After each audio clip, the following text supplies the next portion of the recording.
जय हिंद, जय भारत। आज की एसएससी की क्लास में अपन लोग क्या पढ़ने वाले हैं। रोज मैं एक ही चीज बताती आई हुई हूँ। जब भी आप जीके जीएस पढ़ने बैठते हैं, मतलब आप बहुत बोर हो गए मैथ्स, रीजनिंग, इंग्लिश से, तभी आपको मेरी जीके जीएस की क्लासेस को ऑडियो सिस्टम पे चला देना है। और सारे क्लासेस को अगर 3 से 4 बार सुन लिया तो आपको मेरे जीके जीएस के वीडियो से आपके एसएससी में पास होने से कोई नहीं रोक सकता। शर्त यही है, 3 से 4 बार सुनना है और एसएससी को क्लियर करना है। बट पर ये चीज हमेशा ध्यान रखें, जो भी स्टूडेंट एसएससी करने वाले हैं उनको शेयर जरूर करना है और कमेंट जरूर करना है, बट सब्सक्राइब करना बिल्कुल नहीं भूलना है। क्वेश्चंस की बात करते हैं। कुछ संविधान से रिलेटेड, पॉलिटी से रिलेटेड क्वेश्चंस है, मूल अधिकार से रिलेटेड। क्या क्वेश्चन है? मूल अधिकार, थोड़ा मोटा कर लेती हूं। जो मूल अधिकार है वो कौन कौन से हैं? मौलिक अधिकार भारत के संविधान के भाग 3 अनुच्छेद 12 से 35 तक है। संविधान के भाग 3 में है और अनुच्छेद कौन सा है? 12 से 35 के अंदर जो है मूल अधिकार दिए गए हैं। ठीक है। मौलिक अधिकार को यूएसए के संविधान से लिया गया। किससे लिया गया? यूएसए के संविधान से लिया गया है। समानता का अधिकार 14 से 18 तक है। ठीक है। फिर स्वतंत्रता का अधिकार है अनुच्छेद 19 से 22 तक। शोषण के विरुद्ध अधिकार अनुच्छेद 23 से 24 तक। धार्मिक स्वतंत्रता का अधिकार अनुच्छेद 25 से 28 तक। सांस्कृतिक तथा शिक्षा संबंध अधिकार अनुच्छेद 29 से 30 तक। संवैधानिक उपचारों का अधिकार अनुच्छेद 32 में है। फिर बात करते हैं समानता का अधिकार क्या है? अनुच्छेद 14 कानून के समक्ष समानता होनी चाहिए। ठीक है। अनुच्छेद 15 धर्म, जाति, लिंग, जन्म स्थान आदि के आधार बिल्कुल भी भेदभाव नहीं होगा, मतलब कानून के समक्ष भी समान होंगे। अगर किसी ने महिला है, चलो इसे भेदभाव करो। अगर मान लीजिए अगर जाति है, एससी एसटी है, भेदभाव करो, गलत है। धर्म के आधार पर भेदभाव करना भी गलत है। अनुच्छेद 16 सार्वजनिक रोजगार में समान अवसर मिलना चाहिए। रोजगार में समान अवसर मिलना चाहिए, आरक्षण है, बात अलग है। अनुच्छेद 17 अस्पृश्यता का उन्मूलन होना चाहिए। अनुच्छेद 18 उपाधियों का उन्मूलन होना चाहिए। फिर बात करते हैं अनुच्छेद 19 किससे रिलेटेड है? बोलने, अभिव्यक्ति, सभा, संगठन, आवागमन और निवास की स्वतंत्रता होनी चाहिए। बोलने की, अभिव्यक्ति सभा करने की, अभिव्यक्ति करने की, संगठन बनाने की और आवागमन और निवास की, मतलब कहा जहां जाए आए, और निवास की लीगल तरीके से आपको स्वतंत्रता है। अनुच्छेद 20 है अपराध के लिए दोष सिद्धि के संबंध में संरक्षण। अनुच्छेद 21 है जीवन और व्यक्तिगत स्वतंत्रता का संरक्षण होना चाहिए। जीवन और व्यक्तिगत स्वतंत्रता का संरक्षण होना चाहिए। कैसे जिएंगे, स्वतंत्रता है उसके लिए। अनुच्छेद 22 गिरफ्तारी और नजरबंदी के खिलाफ संरक्षण होना चाहिए। ठीक है। फिर बात करते हैं शोषण के विरुद्ध अधिकार। ये क्या कहता है? अनुच्छेद 23 में लिखा है मानव तस्करी और बाल श्रम का निषेध है, मतलब छोटे बच्चों से अगर आप श्रम करेंगे या मानव व्यक्तियों की तस्करी करके कहीं और भेजा गया है तो भी निषेध है। अनुच्छेद 24 कहता है कारखाने में बच्चों के शोषण पर रोक है, मतलब बच्चों से आप कम रोजगार, कम मजदूरी देके ज्यादा काम कराएं तो भी गलत है। फिर आता है अनुच्छेद धार्मिक स्वतंत्रता का अधिकार क्या कहता है? चौथा है धार्मिक स्वतंत्रता का अधिकार। अनुच्छेद 25 में लिखा है अंतःकरण की स्वतंत्रता और धर्म के पालन का अधिकार है। आपके मन में क्या चल रहा है, कौन सा धर्म अपनाना है, और धर्म पालन का भी स्वतंत्र अधिकार है आपको। अनुच्छेद 26 कहता है धार्मिक संस्थाओं के प्रबंध की स्वतंत्रता है। आप यानी धार्मिक संस्थाएं बना सकती है, प्रबंध कर सकते हैं, उसकी स्वतंत्रता है। अनुच्छेद 27 कहता है धार्मिक कर से मुक्ति। अब कोई धार्मिक कर नहीं होगा कि आपने कौन सा धर्म अपना है, टैक्स क्या लगेगा, ऐसा कुछ भी प्रावधान नहीं है। अनुच्छेद 28 धार्मिक शिक्षा से संबंधित स्वतंत्रता, यानी कौन से धर्म से रिलेटेड है, कौन सी शिक्षा लेते हैं, उससे भी आपको स्वतंत्र है। फिर आता है संस्कृति और शिक्षा का अधिकार। अनुच्छेद 29 कहता है अल्पसंख्यक के हित का संरक्षण होना चाहिए, मतलब यानी संस्कृति और शिक्षा का अधिकार है। जो भी अल्पसंख्यक है उनको भी अपनी शिक्षा का, उनके हित का संरक्षण करने का अधिकार है। अनुच्छेद 30 कहता है अल्पसंख्यकों को उनके शिक्षण संस्थान स्थापना करने का अधिकार है। जो भी अल्पसंख्यक है वो अपनी मन मर्जी से जो भी संस्था चाहे चला सकते हैं, पर लीगल तरीके से। फिर आता है संवैधानिक उपचारों का अधिकार। अनुच्छेद 32 प्रत्येक व्यक्ति को अपने मौलिक अधिकार के प्रवर्तन के लिए सर्वोच्च न्यायालय में जाने का अधिकार देता है। यानी अगर आपको उन मौलिक अधिकार नहीं मिल रहे हैं, उनके विरुद्ध कोई कार्यवाही हो रही है, तो आप सर्वोच्च न्यायालय में जा सकते हैं। डॉक्टर BR अम्बेडकर ने संविधान की आत्मा कहा है इनको। राजस्थान के लोक देवता के उपनाम क्या है? पाबूजी। इनको लक्ष्मण का अवतार कहा गया है।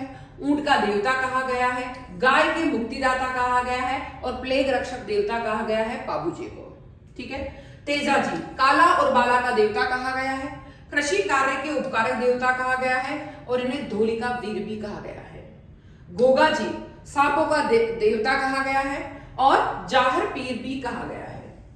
कल्ला जी 4 हाथ वाले देवता है और इन्हें शेषनाग का अवतार कहा गया है। रामदेव जी विष्णु भगवान का अवतार कहा गया है और राम सा पीर रुड़ेचारा धनी इन्हें कहा गया है। हड़बू जी ये शकुन शास्त्र के ज्ञाता कहलाते हैं। गौतमेश्वर जी भूरिया बाबा मीना समाज के देवता कहलाते हैं ये। और देव नारायण जी को कहा गया है विष्णु भगवान के अवतार और औषधियों के ज्ञाता कहा गया है देव नारायण जी को। फिर आता है मामादेव, बरसात के देवता जो है वो मामादेव कहलाते हैं। करणी माता जो चूहों की देवी है वो करणी माता कहलाती है। करणी माता का मंदिर है, चूहों की देवी, वो करणी माता का मंदिर है। 2 मिनट मोबाइल अटेंड कर लेती हूँ।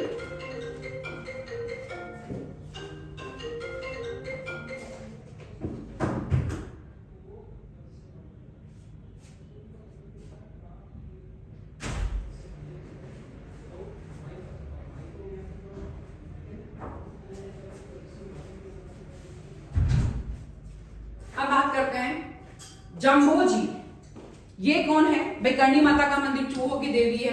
करणी माता के मंदिर में बहुत सारे चूहे हैं। जम्बो जी गूगा गहला पर्यावरणीय वैज्ञानिक है। ठीक है। फिर देव बाबा जो है वो ग्वालों के देवता है। देव बाबा किसके हैं? ग्वाल के देवता।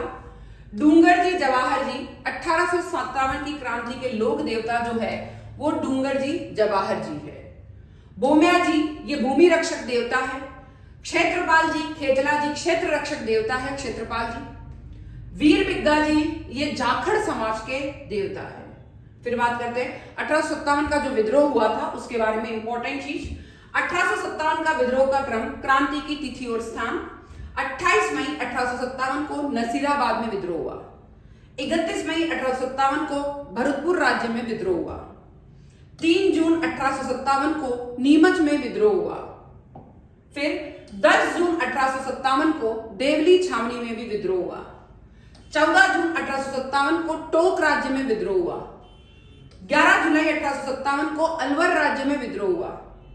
9 अगस्त 1857 को अजमेर केंद्रीय कारागार जो है उसमें विद्रोह हुआ। 21 अगस्त 1857 को एरिनपुरा के सैनिकों का विद्रोह हुआ। 23 अगस्त 1857 में जोधपुर लीजियना में विद्रोह हुआ। 8 सितंबर 1857 में बिथोड़ा का युद्ध हुआ। 18 सितंबर 1857 को चेलावास का युद्ध हुआ। 27 अक्टूबर 1857 को धौलपुर राज्य में विद्रोह हुआ। 15 अक्टूबर 1857 को कोटा में विद्रोह हुआ। इस तरीके से सवाई जय सिंह ने क्या क्या काम किया, उनकी शासन प्रणाली में क्या क्या हुआ, चित्रकला केंद्र, संगीत कला केंद्र क्या क्या रख रखे थे उन्होंने। सवाई जय सिंह ने जयपुर आमेर में मुगल शासन प्रणाली के अनुसार 36 कारखानों की स्थापना करी। कितने कारखानों की? 36 कारखानों की स्थापना करी। प्रमुख नाम गुणीजन खाना संगीत केंद्र, ठीक है, सूरत खाना चित्रकला केंद्र, सिले खाना शस्त्रागार था, फिर शुतूर खाना ऊंटों का विभाग था, पील खाना हाथियों का विभाग था, नक्खा खाना नक्खास खाना ये घोड़ों का विभाग था, मोदी खाना तेनुक वस्तुओं की उपयोग का प्रबंध का जगह थी, तंबोल खाना पान सुपारी प्रबंध विभाग था। फिर राजस्थान का एकीकरण से संबंधित इंपॉर्टेंट क्वेश्चन, बहुत इंपॉर्टेंट है। प्रथम चरण मत्स्य संघ था। इसमें दिनांक 18/3/1948 को आजादी जी के जस्ट बाद ही राजस्थान में जो एकीकरण हुआ उसके बारे में विलय हुआ अलवर, भरतपुर, धौलपुर, करौली और नीमराना ठिकाने का। फिर द्वितीय चरण रहा पूर्व राजस्थान संघ का, दिनांक रही 25/3/1948। बात करते विलय किसका हुआ? बांसवाड़ा, बूंदी, डूंगरपुर, झालावाड़, किशनगढ़, कोटा इनका विलय हुआ। प्रतापगढ़, शाहपुरा, टोंक और कुशलगढ़ ठिकाना का विलय हुआ। तृतीय चरण में संयुक्त राजस्थान संघ का बनाया गया, दिनांक 18/4/1948 को विलय हुआ। राजस्थान संघ प्लस उदयपुर का विलय हुआ। चतुर्थ चरण वृहत राजस्थान संघ बना। दिनांक 30/3/1949 को रहा। विलय हुआ संयुक्त राजस्थान संघ बीकानेर, जयपुर, जैसलमेर, जोधपुर और लावा ठिकाना का। बात करते हैं पंचम चरण संयुक्त वृहत्तर राजस्थान रहा। दिनांक 15/5/1949 को। विलय रहा वृहत राजस्थान प्लस मत्स्य संघ का। षष्ठम चरण रहा राजस्थान संघ का। दिनांक 26/1/1950 को रहा। विलय हुआ संयुक्त वृहत राजस्थान सिरोही, आबू, दिलवाड़ा तहसील को छोड़कर। बात करते हैं सप्तम चरण राजस्थान का जो वर्तमान स्वरूप है वो 7वां चरण है। दिनांक 1/11/1956 को 7वां चरण रहा। विलय रहा राजस्थान संघ अजमेर, मेरवाड़ा, आबू, दिलवाड़ा तहसील सुनेल टप्पा और सिरोज का। अन्य महत्वपूर्ण तथ्य राजस्थान का एकीकरण 7 चरणों में पूरा हुआ। यह प्रक्रिया 18 मार्च 1948 से प्रारंभ हुई जो 1 नवंबर 1956 में पूरी हुई। उस समय राजस्थान में कुल 26 जिले थे। राजस्थान के एकीकरण की प्रक्रिया 8 वर्ष 7 माह और 14 दिन में पूरी। पूरा राजस्थान 8 माह 14 दिन, 8 वर्ष 7 महीने और 14 दिन में पूरा हुआ। राजस्थान में स्वतंत्रता प्राप्ति के समय 19 रियासतें थी और 3 ठिकाने थे, नीमसरण, अलवर, कुशलगढ़, बांसवाड़ा, लावाटोप व अंग्रेज शासित प्रदेश मेरवाड़ा, अजमेर थे। बीकानेर नरेश शार्दुल सिंह सम्मेलन पत्र पर हस्ताक्षर करने वाले पहले राजा थे। राजस्थान की सबसे पुरानी रियासत में मेवाड़ व नवीन में झालावाड़ व जिसका निर्माण अंग्रेजों द्वारा किया गया। सबसे पुरानी थी रियासत में मेवाड़ था और सबसे नई थी झालावाड़। क्षेत्रफल की दृष्टि से मारवाड़ और जनसंख्या की दृष्टि से जयपुर सबसे बड़ी रियासत थी। क्षेत्रफल की दृष्टि से मारवाड़ सबसे बड़ा था और जनसंख्या की दृष्टि से जयपुर सबसे बड़ा था। शाहपुरा क्षेत्रफल व जनसंख्या दोनों ही दृष्टि से सबसे छोटी रियासत थी। फिर बात करते हैं धार्मिक आधार पर टोंक एकमात्र मुस्लिम और धौलपुर व भरतपुर जाट की रियासत थी। टोंक तो था मुस्लिम का और धौलपुर भरतपुर थी जाट रियासत। राजस्थान में अधिकतर रियासत राजपूतों की ही थी क्योंकि राजपूत राजा ही आते हैं। राजस्थान के एकीकरण के दौरान 25 मार्च 1948 को दूसरे चरण में पहली बार राजस्थान शब्द 25 मार्च 1948 को जुड़ा। एकीकरण के दौरान 30 मार्च 1949 को वृहत राजस्थान संघ में अधिकांश रियासतों के विलय हो जाने के कारण 30 मार्च को राजस्थान दिवस के रूप में मनाते हैं। इसीलिए 30 मार्च को राजस्थान दिवस के रूप में मनाया जाता है। ओलंपिक खेलों की शुरुआत किस देश में हुई? अब आते हैं कुछ इंपॉर्टेंट क्वेश्चन जो स्टैटिक जीके से और वर्ल्ड से मिक्स करते हैं हम लोग। यूनान यानी ग्रीस से। आधुनिक ओलंपिक खेल की शुरुआत कब हुई? 1896 एथेंस में। भारत ने पहली बार ओलंपिक में कब भाग लिया? 1900 ईस्वी में। भारत का राष्ट्रीय खेल कौन सा है? Field hockey. अगर नन ऑफ दीज लिखा तो नन ऑफ दीज को करना, बाकी हॉकी हॉकी लिखा तो हॉकी को। हॉकी के जादूगर किसे कहा जाता है? मेजर ध्यानचंद को। भारत ने पहला ओलंपिक हॉकी स्वर्ण पदक कब जीता? 1928 में।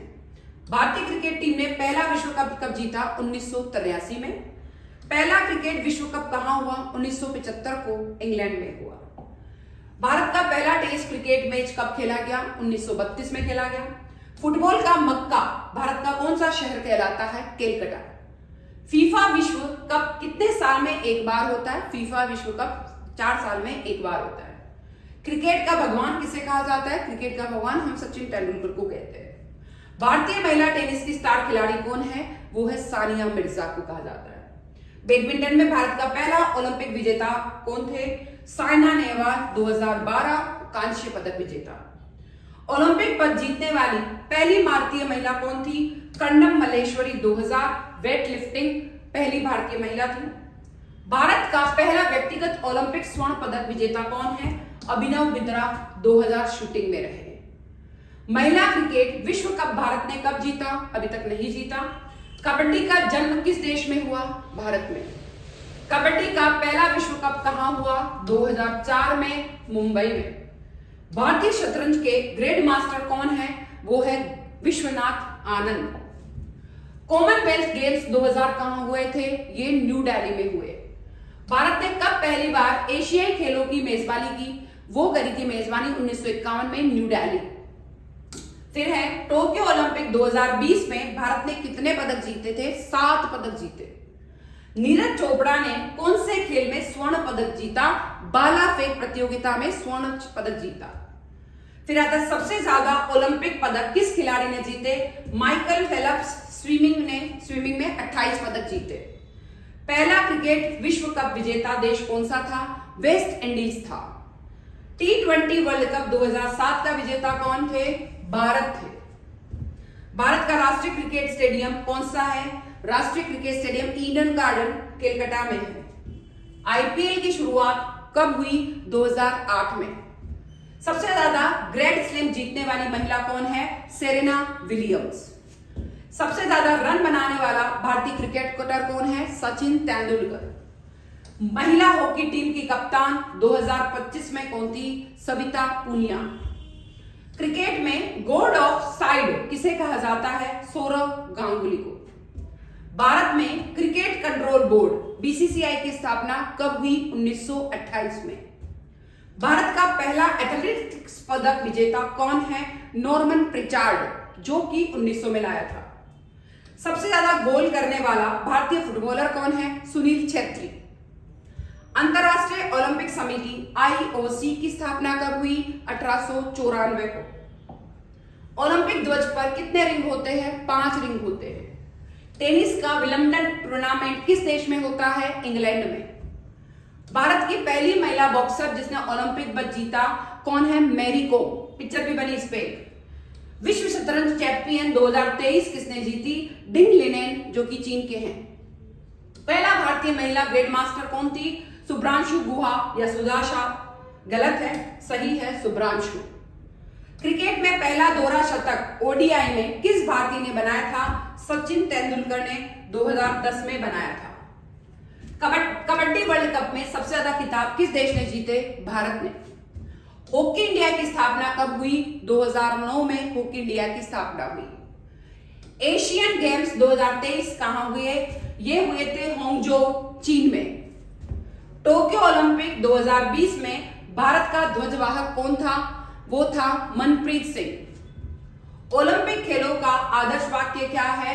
ये है Citius, Altius and Fortius. Citius, Altius, Fortius, faster, higher, stronger. ये आदर्श वाक्य है। बैडमिंटन में पीवी सिंधु ने पहला ओलंपिक पदक कब जीता? 2017 में जीता रजत पदक। 2023 क्रिकेट वर्ल्ड कप का विजेता कौन रहे? 2023 में ऑस्ट्रेलिया रही। फिर आते हैं तत्व और आवर्त सारणी। साइंस से रिलेटेड कुछ इंपॉर्टेंट क्वेश्चन है। परमाणु का सबसे छोटा कण क्या होता है? परमाणु का सबसे छोटा कण इलेक्ट्रॉन होता है। सबसे हल्की धातु कौन सी है? सबसे हल्की धातु लिथियम है। सबसे भारी धातु कौन सी है? सबसे भारी धातु ऑस्मियम है। मनुष्य के शरीर में सबसे अधिक पाई जाने वाली धातु कौन सी है? ये है सबसे अधिक पाई जाने वाली धातु जो है वो कौन सी है? कैल्शियम। आवर्त सारणी के जनक कौन है? आवर्त सारणी के जनक मेंडलीफ है। आधुनिक आवर्त सारणी के जनक कौन है? आधुनिक आवर्त सारणी के जनक मोजले है। सबसे हल्की गैस कौन सी होती है? सबसे हल्की गैस हाइड्रोजन होती है। सबसे निष्क्रिय गैस कौन सी होती है? सबसे निष्क्रिय गैस हीलियम होती है। पानी का रासायनिक सूत्र क्या होता है? H2O, 2 hydrogen 1 oxygen. Potash alum का सूत्र क्या है? K2SO4, Ai2SO4, 324H2O। अम्ल, क्षार और लवण। अम्ल का स्वाद कैसा होता है? खट्टा। क्षार का स्वाद कैसा होता है? कड़वा। बेकिंग सोडे का सूत्र क्या होता है? NaHCO3 इसका सूत्र होता है। वॉशिंग सोडे का सूत्र क्या होता है? Na2CO3, 10H2O। फिर आता है प्लास्टर ऑफ पेरिस का सूत्र होता है CaSO4, half H2O। नमक का रासायनिक नाम क्या होता है? Sodium chloride, NaCl। हाइड्रोक्लोरिक अम्ल का रासायनिक नाम HCl। गंधक का अम्ल H2SO4। नाइट्रिक अम्ल HNO3। दूध में पाया जाने वाला अम्ल लैक्टिक अम्ल। गैसें और यौगिक। हंसाने वाली गैस कौन सी होती है? Nitrous oxide, N2O। आंसू गैस होती है क्लोरोपिक्रिन, ये होती है CCl3NO2। पानी को शुद्ध करने वाली गैस होती है क्लोरीन। बल्ब में प्रयुक्त गैस होती है आर्गन। रेफ्रिजरेटर में प्रयुक्त गैस होती है फ्रीओन। पौधों के लिए आवश्यक गैस होती है कार्बन डाइऑक्साइड। जीवन दायिनी गैस होती है ऑक्सीजन। पानी पी लेती हूं मैं एक बार।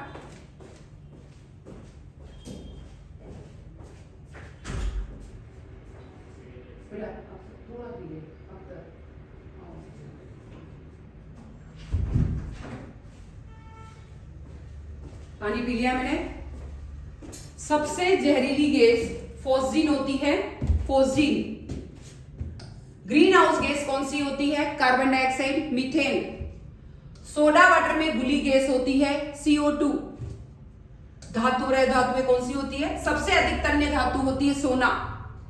सबसे अच्छी विद्युत चालक धातु होती है चांदी। मनुष्य के खून में पाया जाने वाला धातु होता है लोहा। पेंसिल की नोक में पाया जाने वाला पदार्थ होता है ग्रेफाइट। सबसे कठोर प्राकृतिक पदार्थ होता है हीरा। सबसे मुलायम धातु होती है सीजियम। परमाणु संख्या 1 हाइड्रोजन। परमाणु संख्या 92 होता है यूरेनियम। पीतल इक्वल टू तांबा प्लस जस्ता होता है, वो पीतल होता है। कांसा होता है तांबा प्लस टिन। विज्ञान और दैनिक जीवन। साबुन बनाने की प्रक्रिया होती है सपोनिफिकेशन।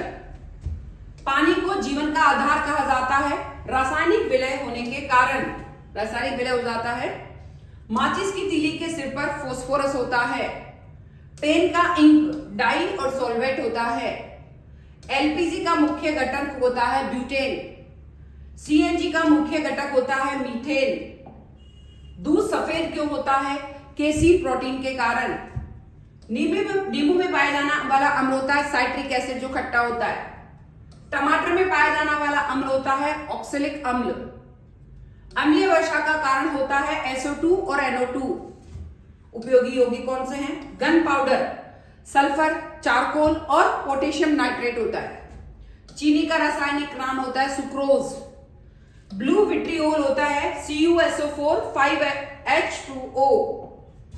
ग्रीन विट्रियाल होती है FeSO4 7H2O।